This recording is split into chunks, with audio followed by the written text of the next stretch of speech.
Well, the holidays have come and gone once again, but if you've forgotten to get that special someone in your life a gift, well, Mint Mobile is extending their holiday offer of half off unlimited wireless. So here's the idea. You get it now, you call it an early present for next year. What do you have to lose? Give it a try at mintmobile.com/switch. Limited time 50% off regular price for new customers. Upfront payment required. $45 for 3 months, $90 for 6 months, or $180 for 12-month plan. Taxes and fees extra. Speeds may slow after 50 gigabytes per month when network is busy. See terms. Adobe Acrobat Studio, your new foundation. Use PDF spaces to generate a presentation. Grab your docs, your permits, your moves. AI levels up your pitch, gets it in a groove. Choose a template with your timeless cool. Come on now, let's flex those tools. Draft, design, deliver, make it sing. AI builds the deck so you can build that thing. Do that, do that, do that with Acrobat. Learn more at adobe.com/do-that-with-acrobat.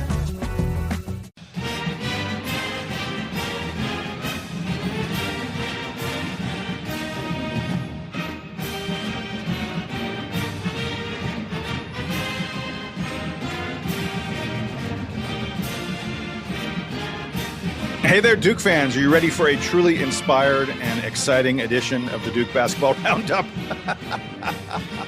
Oh, Jason Evans here with you. I'm joined by my buddy Donald Wine. It is almost exactly like an hour and like 3 minutes after the game versus Boston College ended. Donald, how you doing, my friend? You enjoy watching that sleepy second half? I mean, look, the first half was great. There's a lot to talk about in that first half. The second half, you know, there's a combination of things. We'll obviously talk about it, but I think we had a very solid win where we're just like kind of holding a team at arm's length. It wasn't a 26-point spread, unfortunately, but still very comfortable. Yeah. I know there are people out there who are going to get worked up about, like I said, the sleepy second half. I'm not going to be one of them. Correct. When you hit 12 out of your first 13 shots, it's a good game. I'm sorry. All right. We will wait. We have some stuff in the bag to talk about. We will wait until then. It probably won't take long, but we're still going to talk about it.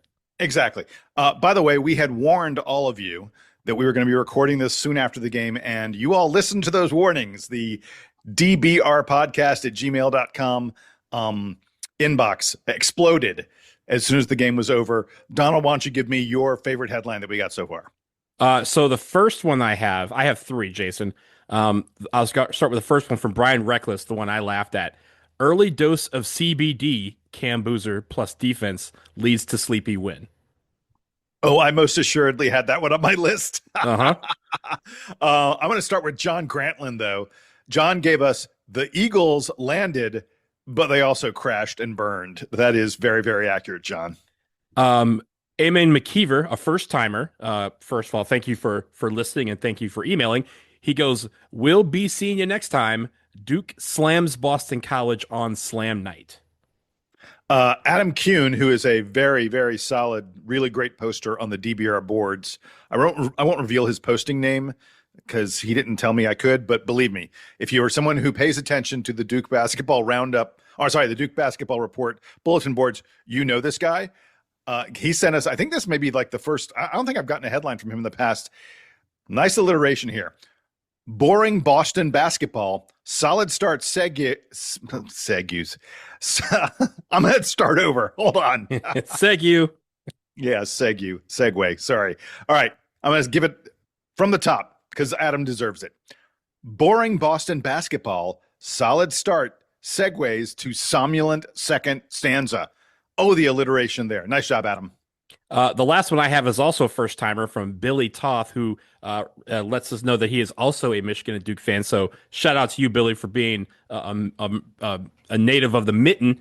But his headline is Duke BCC's Carolina an end-to-end win. I think that one was pretty cool. All right, I got a few more. So first one, Larry Chapman. I like the way he uses, this is sort of a clever use of alliteration. He gave us exploding dunks, excellent defense, extended droughts, easy dub.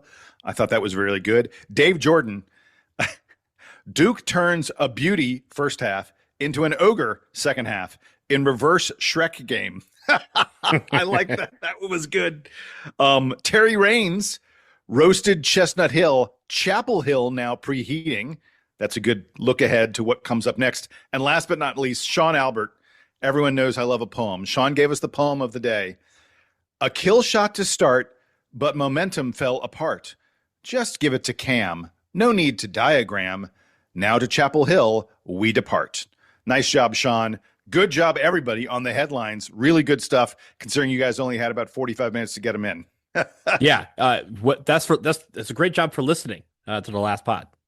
Yes, exactly. Hey, Donald, I just want a couple quick observations before we get to the good and the bad. First of all, something that I observed from the last game about the pace.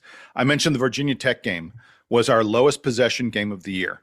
That we only had 58 possessions in that game. And I was like, wow, the lowest we've had before this was 62.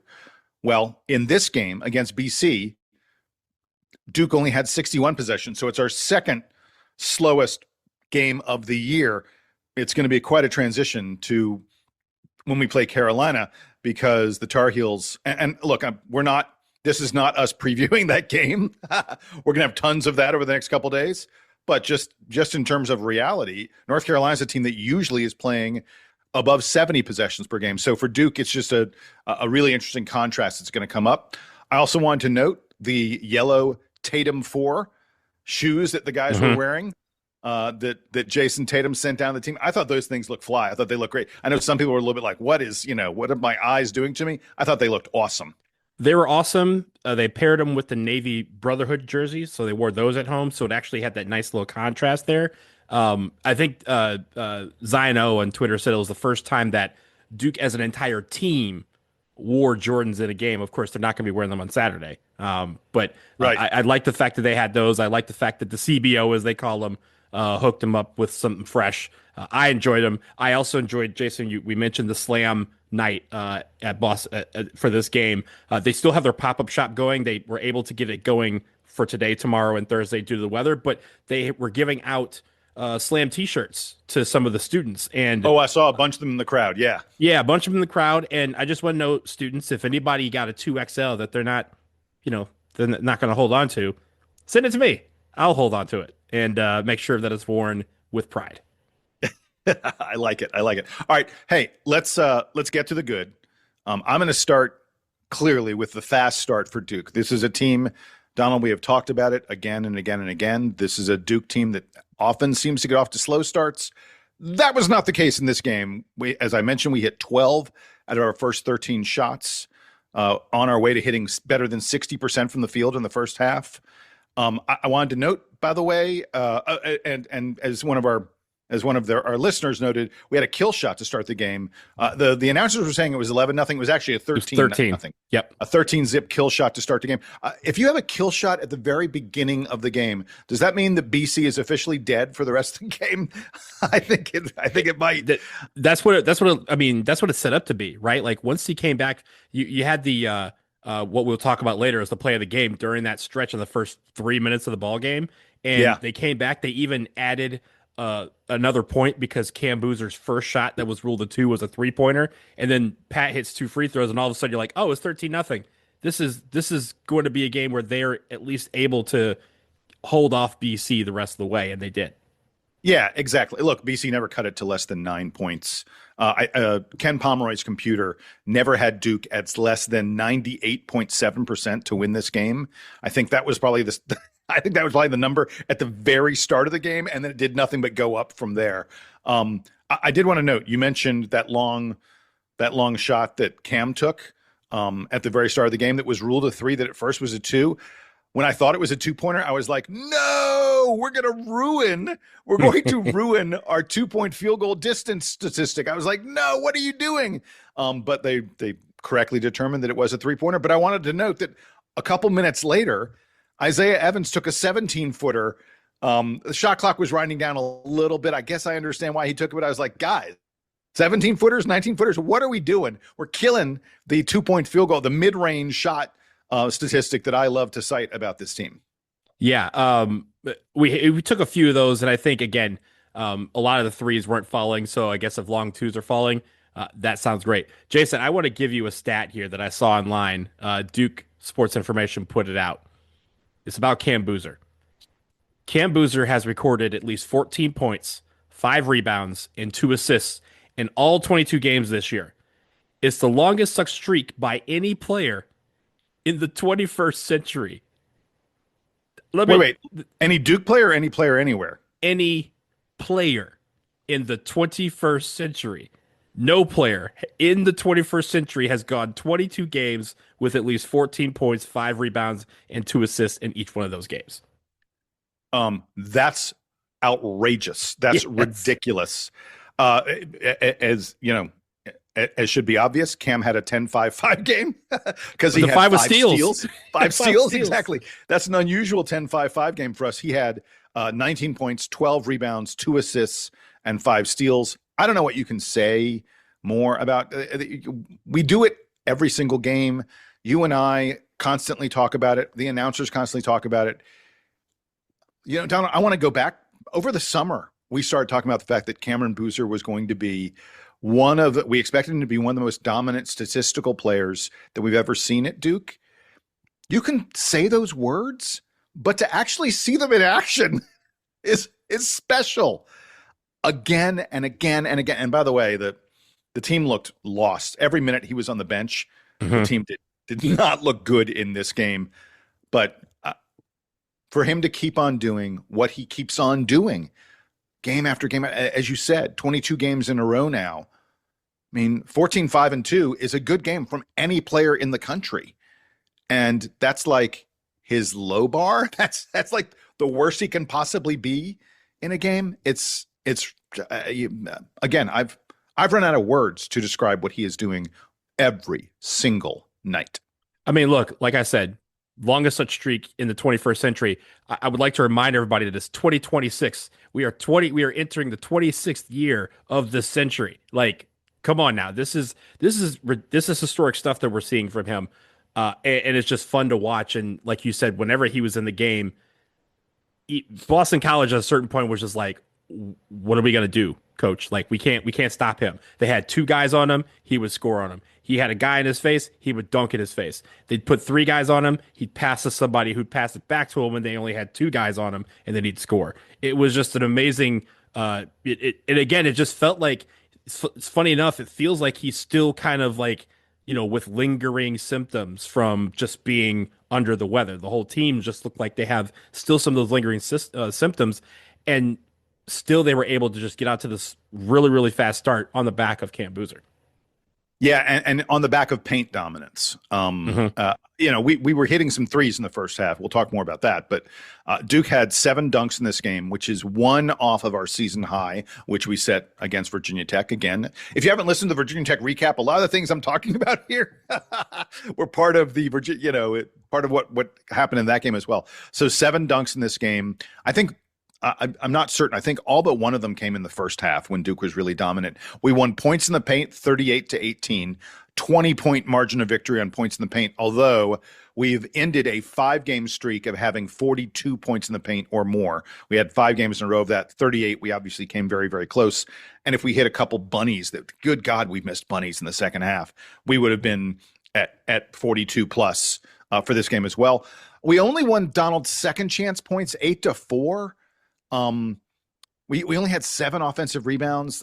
That's not a great number, but overall Duke again wins the rebounding battle, just 35-31. I thought that Duke would be more dominant at rebounds than that, but you know, at least we don't lose the rebounding battle. And it's worth noting that we only allowed Boston College to get 20% of their missed shots.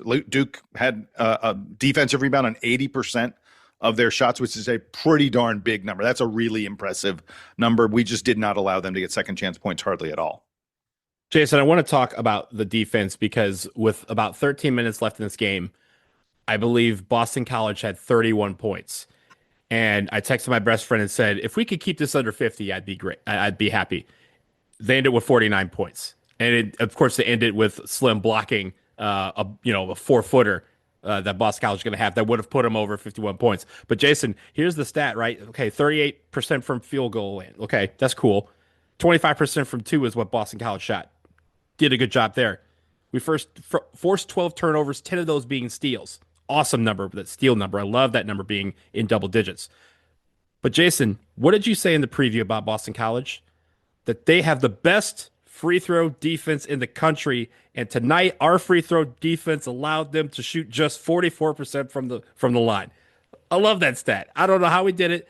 Shout out to the Crazies for doing their thing. They got the subs, Jason, in the second half where they do the two. If you miss two in a trip, right, you get free subs. So if again, everybody go ham tomorrow, or turkey, or whatever you prefer your sub. By the way, speaking of that free throw defense, Duke hit 70% of our free throws in this game. We foiled the great Boston College free throw defense. They usually allow 65%. We were at 70%. So yay on that. I want to mention regarding the defense, because I think you're right. Defense was one of the major stories of why Duke won in this game. What we did to Donald Hand, that was just mean. It was not nice what we did to poor little Donald Hand Jr. This is a guy, I talked about how much he gets to the free throw line. Took a total of 2 free throws in this game.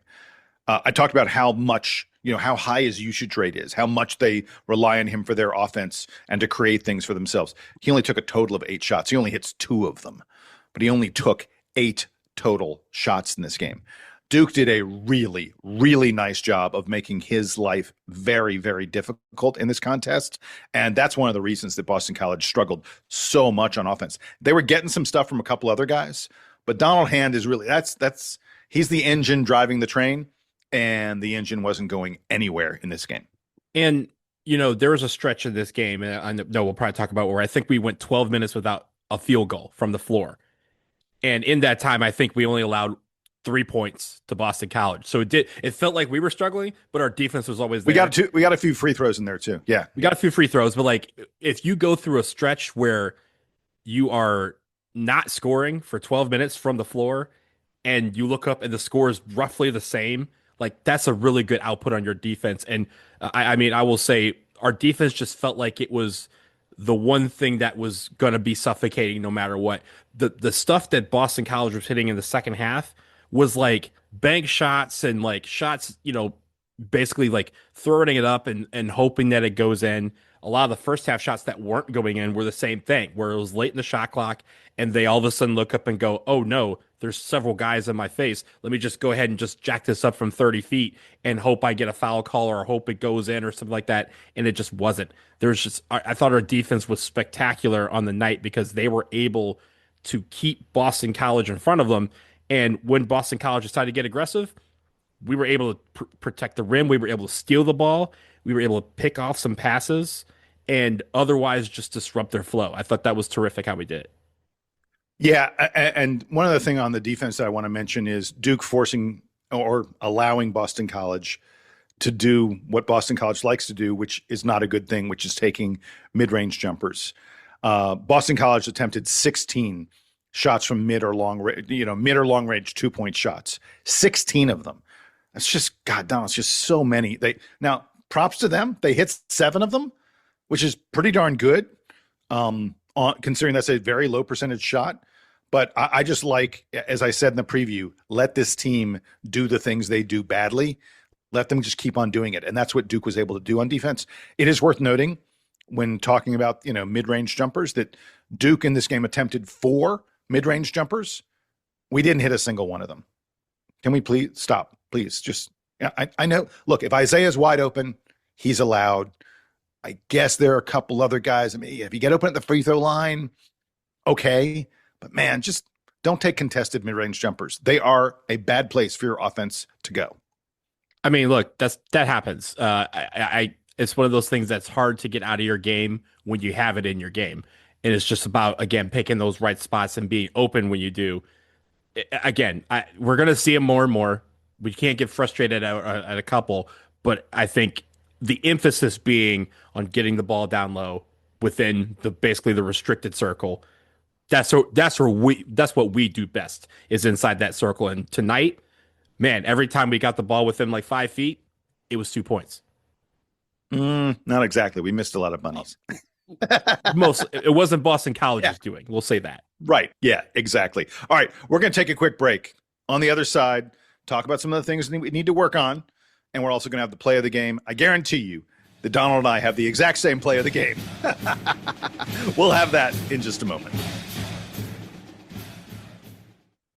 Hey there. New year, Big goals, no time to cook? Factor makes it easy with fully prepared meals designed by dietitians and crafted by chefs so you can eat well without the shopping or the cooking. Always fresh, never frozen, ready in about 2 minutes. No prep, no stress. Jason, Factor meals are made with quality, functional ingredients including lean proteins, colorful veggies, whole foods, and healthy fats. No refined sugars, no artificial sweeteners, no refined seed oils. For me, Factors were ones that fit my goals and my schedule. Healthier eating, calorie management, more protein, and ready quickly so I can fuel for the rest of the day. Yeah, so head to factormeals.com/DukeBB50 off. Again, use that code DukeBB50 off to get 50% off your first Factor box plus free breakfast for a year. Now, this offer is only valid with new Factor customers with code and qualifying auto-renewing subscription purchase. Make healthier eating easy with Factor.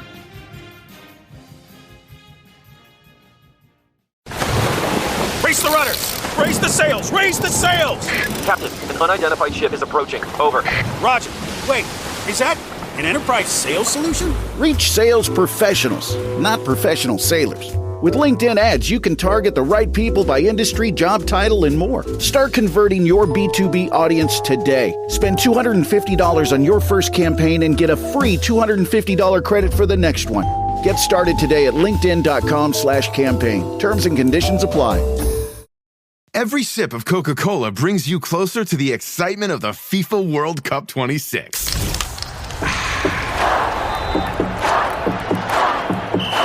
Because nothing compares to the joy. So grab a Coke and drink in the FIFA World Cup 26. No purchase necessary. 13 plus in 50 U.S. states and D.C. with a web-enabled device. Ends March 1st with 8 entry periods. Rules at CokeURL.com/soccer rules. This episode is brought to you by Stouffer's. Here comes 3-time juggling champion Natalia Rogers. She's juggling law school, her TA job. Oh, narrowly catches the laundry. What's that fourth ball? Parents unexpectedly showed up at dinner time? Is that too much for Natalia?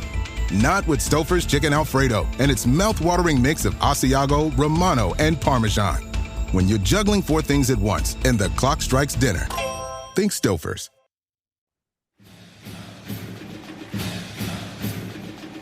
Back from the break on the latest edition of the Duke Basketball Roundup as we are wrapping up Duke's victory over Boston College, arguably the worst team in the ACC.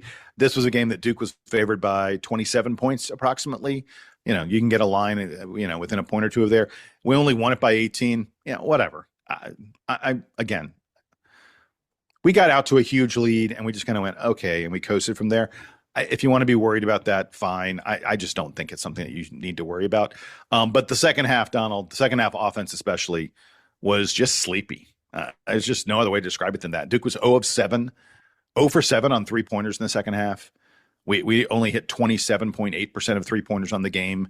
And a lot of them, as usual, were pretty wide open because teams know against Duke, I got to protect the paint. Duke's going to come at me in the paint. And that means leaving open some guys from three. And they did. And we just didn't hit those shots. As I mentioned, we blew I saw Cam blow at least 2 bunnies.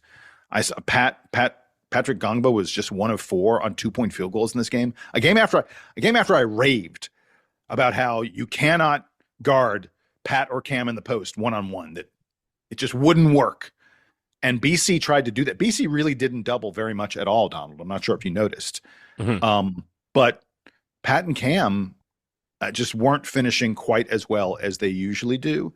Again, it's not a huge deal against a team like BC, but there's some better teams coming up on the schedule. You got to fix a little bit of that. And like you said, I thought it was about 7 minutes without a basket. You say it was more than that. It was a long damn time without a basket. And then the thing that finally broke it was Darren Harris getting an offensive rebound tip. If you had that on your bingo card, I don't know what to tell you. It was not what I expected to be the bucket to break Duke out of this long offensive slump we were on. I kind of hoped, by the way, when that happened, that we would wake up and we'd go back on a run, and it just never happened for us in the second half. So it's funny. The thing I was mentioning was on the broadcast, they said, hey, it's been 12 minutes since Duke has made a shot from the floor. And basically like 5 seconds after they said that, Cam Boozer hits a shot inside. And so they're like, oh, never mind, streak done. But I think the one thing, Jason, I'm looking at, KenPom, for people who don't have KenPom, they break down the stats into quarters, at least the points into quarters. So you can kind of see the first 10 minutes, second 10 minutes of each game. So in the second half, where it felt like Boston College had our number and they were outscoring us and stuff, they only outscored us 12-11 down the stretch. We outscored them the other 3 10-minute phases of the game. But yeah. I will say the one thing that was struggling in the second half was, like you mentioned, we did miss some shots inside, and we were very, very cold from 3. And this is something that we've talked about. Our 3-point shooting just hasn't been where it needs to be. And you mentioned that we're on season shooting like 34-35%. If we're shooting that today, where we shot 27.8%, this is a blowout of epic proportions. Like we're adding probably 6 or 7 points to this. And again, the momentum that comes with hitting some of those threes. Exactly. So again, it's not something to be concerned about with us going cold, because that's going to happen. The prolonged period, I think, is something that you just have to work through. But I also think that it's about the shoot, what we were doing. We were missing open shots. We were missing some inside shots. And against better teams, you just can't do that without getting punished. And so we just got to nip that in the bud. Well, and I feel like we've seen enough of Duke this year to know that this is not something that's going to be an ongoing problem. Pat and Cam missing those shots where they're, backing guys down and they get close to the rim. We have their 2-point field goal percentage on the season to know that that's just not something that's going to bother them over a long period of time. I wanted to note that the two teams, Duke and BC, combined to score a total of 47 points in the second half. Duke had 42 points in the first half all by themselves. Mm-hmm. Like it was, that's how bad that second half was. And you mentioned the 3-point shooting. Man, some of the shots we missed from 3 were just terrible. Like both Cam and Isaiah had 3-pointers where they failed to hit rim. Now they weren't air balls, like they hit something else, I think. Cam's did. Slim may have thrown up a complete air ball. But anyway, they were bad misses. And there was one that Dame missed where he didn't want to take the shot. Like he really didn't want to take the shot, but he took it anyway. And I think it hit like the side of the rim. It was this team needs to see the ball go through the basket on 3-pointers just, a little bit more often.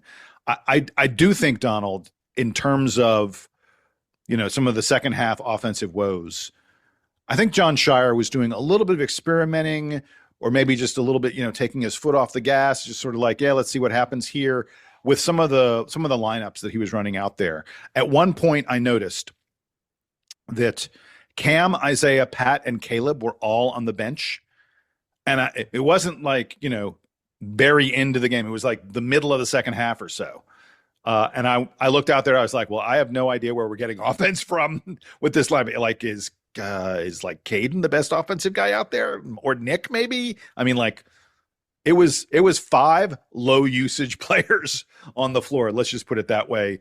And I was right. That was a lineup for Duke that did not score very much at all. Yeah, and again, that's where you need your bench to come in and be ready to produce. And it doesn't matter, Jason, what the lineup might be, right? It's one thing to have a guy come off the bench and you're like, oh, but it's cool, number 12's in there, so it doesn't matter what I do out here. He's going to get the ball. He's going to score.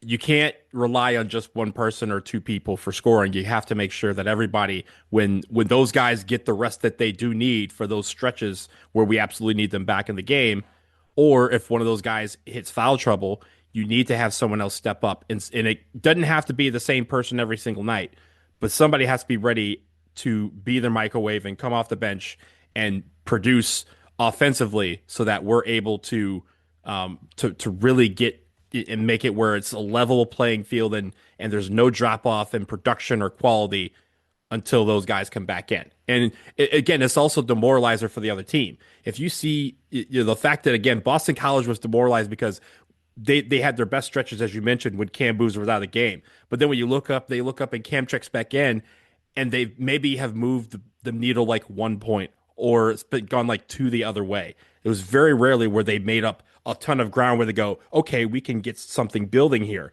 they check back in the game, they look up and go, man, we spent all that time spending all that energy for us to gain, to be down 15 still instead of 12. So it's one of those things, again, our bench needs to be able to produce on both sides of the floor when they're in the game, but it doesn't matter who's on the floor. The 5 that are on the floor need to figure out a way to put the ball in the hole.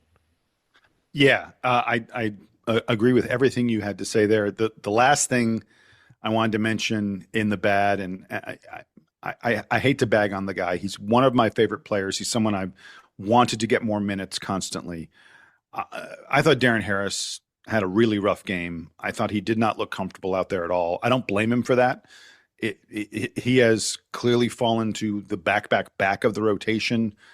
And I think it's just super hard when you're not getting regular minutes to feel comfortable when you're in there. But just 1 of 5 shooting from Darren. The crazy thing is 5 shots. He tied for the 3rd most shots on the team. Like, he was firing it up. Like, he was like, okay, this is my moment. But unfortunately that 1 of 5. And again, he had the tip in, but I don't know what more to say about Darren. I want it for him so badly. And I'm just really, really starting to think that it's not going to ever happen for him. At least not this year. I mean, look, it's about rhythm for him. And he took 5 shots tonight. I dare to say it's been, if you combine all of January, he might have taken 5 shots in January. So it's kind of like a pinch hitter in baseball, right? Where you go, oh, why is that guy batting 143? And he's like, yeah, because I get 3 pitches every 10 days.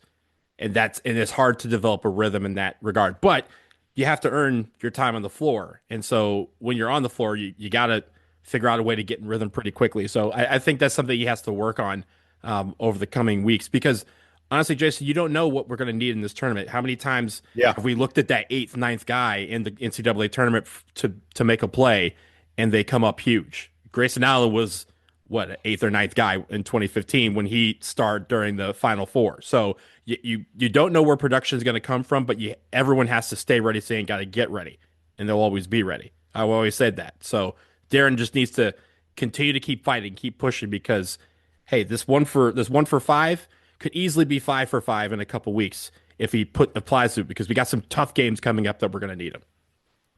Could not agree more. I like it. All right, buddy, let's get to the play of the game. Should I be a jerk and do it before you do it, or should I let you do it? I'll let you do it. Go ahead. Are we talking about the play like maybe 3.5 minutes into the game where Slim gets on the floor, he gets the loose ball, he steals it. Cam is sitting there like, yo, give me the ball, I got you. He gets the ball, all of a sudden he's surrounded by 2 guys. He does a quick spin move underneath his own basket and does the long outlet to Cephas on the break. Cephas says, I'm not dribbling this thing. I'm throwing this up in the air immediately. He throws it up from like 40 feet, finds Dame on the other side of the court. Dame with the long alley-oop for the dunk to make it 8-0. Boston College didn't even attempt to call a timeout because they're just like, what are you going to do about that play? That was part of that 13-0 start. And I think right after we hit a 2, and that's when Boston College said, okay, now that's enough. Now we're done here. But Jason, at that point, I think I wrote down, I was about to write down, and then I erased it because I didn't want to jinx it. I said, game over. That was the play. So, yes, that is also my play of the game. What a great play it was. And I like you, I love that Cephas turned around and just went, I'm throwing this lob from 35. Throwing it from 40, yeah. Going deep. Yeah, I love that. What I wrote down was Duke was off to the races and never looked back. Now, I know we were only 3 minutes into the game, but I was pretty sure that's what was going to happen, and that is, in fact, what happened. I wanted to mention, though, it's not the play of the game, but play 1A of the game was Cameron Boozer. I think police have issued an APB because Cam took Jaden Hastings' life. At the end of the first half. Ordinarily, like that was a play where you were like, oh, Duke's going to run it. Like Duke had done a great job. The announcers talked about it. I was noticing it as well. I was like, guys, let's be really careful on this inbounds here. We don't want to give them a 2-for-1. There was like 35 seconds. I'm like, Cam took a couple seconds to pick up the ball to inbound it. He then rolled it. It was great. I talked the other day about how Duke used good shot clock management to get a 2-for-1. This was a great job of shot clock management to deny a 2-for-1. And then Cam goes and dunks it with like 7 seconds left. But I'm like, I'm sorry. He's just killing this poor guy. Jaden Hastings is lying on the ground like, what just hit me? It was amazing. I really enjoyed that play. Any normal day, that would have been play of the game. The person on the floor who did the best outside of Cam Boozer was the guy that was guarding Cam Boozer on the perimeter, because when Cam Boozer drove by, he said, business decision, not my business, and got out of the way. He was the smartest dude in the gym other than Cam Boozer, who said, that guy number 22 underneath the basket, he is going to be my new poster. So hats off to him. Jason, before we get out of here, I just want to quickly note, we mentioned the Slam night that was tonight in Cameron. We had posted on social media sometimes about the pop-up shop. Then because of the weather, they got pushed back a little bit, but I just want to let people know, because they're going to be listening to this tonight and tomorrow. If you are in Durham, 115 Morris Street, the pop-up shop will be open tomorrow, Wednesday, from 12 p.m. to 10 p.m. and then on Thursday from 12 p.m. to 4 p.m. So hopefully you can get out there. They have some nice swag. I think they've been giving out some stuff to people who have been lying. Don't quote me on that, but it's been a cool thing so far. And as you saw tonight, a lot of the Cameron Crazies got Slam t-shirts with some of the covers of Duke players in the past. And of course, Isaiah Evans, who's currently on the Slam U cover. So again, check that out. But if you want to go online, check our link tree, DBR15. You can go online, use our affiliate code, use that code, DBR15, to get 15% off any purchase you have there. That includes the t-shirts, that includes the hoodies and all the other memorabilia that they have from Slam Magazine. Pretty cool stuff. Yeah. Oh, it's fly. Yes. Am I allowed to say that? I'm not sure. It's fly. I'll say it. It's fly. It's fly stuff. You're allowed to, yeah. Almost 60-year-old man. I'm not allowed to say that stuff. Oh, the last thing I did want to mention, and I think we'll talk a little bit about this because obviously we have a lot more content coming, but I just want to let you know, everybody, Thursday night, we have a big game as well. Duke women versus huge. Louisville. This is huge. Yeah. Undefeated versus undefeated in the ACC. The last two teams that are unbeaten in ACC play. Let me tell you, Duke women have been killing people lately. The halftime score against Wake Forest was 42-10, and it got worse from there for Wake Forest. It's been phenomenal, and the only team that's playing as well as Duke right now, maybe in the entire country, is Louisville, who is in the top 10 right now, is also undefeated in the ACC. They will play in Louisville on Thursday night. I believe that's a 7 p.m. game. I'll double-check that. But it is. It is a 7 p.m. game on ESPN. Must-see TV, appointment TV. Get in front of television for that night. This is, of course, we're going to be looking forward to the game on Saturday, but before that, we got some business to take care of on the women's side on Thursday night. Yeah, and look, the Duke women, for years, Coach Kara, I think part of the book on them has been that they are not very good on offense. They were always a really great defensive team, but people have always thought, oh, this team's not very good on offense. 93 against Georgia Tech, 95 against Pitt, 80 against Wake Forest. This is a Duke team that scores. That game against Louisville, it's kind of unfair that we only played Louisville once. They're clear. Louisville and Duke are clearly the class of the ACC women's conference, and it's a pity that we have to play at Louisville for the one game. But man, go out there and beat them, and suddenly folks are going to be talking about this Duke team as probably a 2 seed or something like that in the NCAA tournament. I don't think this will be the last time we face Louisville this season. Let's just say that. That's a good point. There's more basketball to be played, but again, Thursday night, a really, really big game. It's just going to be the start to a very, very big weekend. Exactly. And look, we're going to have a ton of stuff in your feed over the next couple days. Donald and I are going to be giving our preview. We're going to have a special guest on here to give you a preview of the Carolina game as we count down to Saturday. Duke and UNC meeting, both of them as ranked teams. That's something that happens like every year. Every year that Carolina allows. Yeah, exactly. All right, until then, he's Donald. I'm Jason. You're listening to the Duke Band as they play us out and take us home.